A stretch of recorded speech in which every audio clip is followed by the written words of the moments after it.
మహర్షి దయానంద సరస్వతి సూక్తి రత్నాకరము. గృహస్థుడు స్త్రీ పురుషులు ఎల్లప్పుడూ ఋతుగాములు కావాలి. శరీరాన్ని ఎప్పుడూ ఆరోగ్యంగా పుష్టిమంతం చేయాలి. విద్యను ఉన్నతి చేస్తూ ఆనందాన్ని పెంపొందించాలి. ఋగ్వేద భాష్యం. ఓ గృహస్థులారా, అగ్నితో సమానమైన విద్య సత్యధర్మ ప్రకాశకులు. అధర్మాన్ని ఖండించి ధర్మాన్ని అలంకరించడం ద్వారా అందరినీ పవిత్రులను చేయువారు. బుద్ధిమంతులు నిశ్చితమైన జ్ఞానాన్ని ఇచ్చేవారు. అవిద్వత్తును నాశనం చేయువారు. అజ్ఞాన మనుష్యులను విజ్ఞానము ధర్మంతో ధరింపజేస్తూ సన్యాసి అయిన వారి సాంగత్యంతో మీరందరూ బుద్ధిని ధరించి సందేహరహితులు కండి. ఋగ్వేద భాష్యం.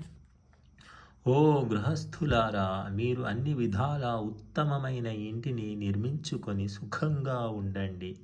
ఋగ్వేద భాష్యం. గృహస్థులు దొంగలను నిరోధించి శ్రేష్ఠులను సత్కరించాలి. కుక్కలాగా ఎప్పుడూ ప్రవర్తించకూడదు. ఎల్లప్పుడూ పరిశుద్ధమైన గాలిని నీటిని సేవించాలి. శుద్ధ ఆకాశంలో నిద్రించాలి. ఋగ్వేద భాష్యం.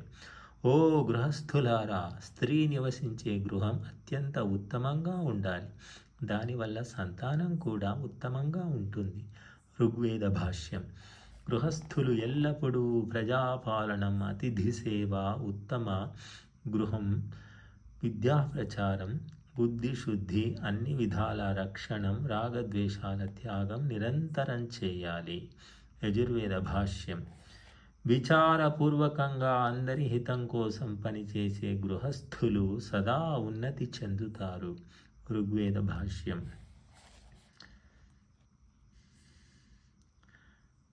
స్త్రీ పురుషులు 10 గంటలకు పడుకొని 4 గంటలకు లేచి హృదయంలో పరమేశ్వరుని చింతిస్తూ ధర్మ అర్థాల గురించి విచారణం చేయాలి.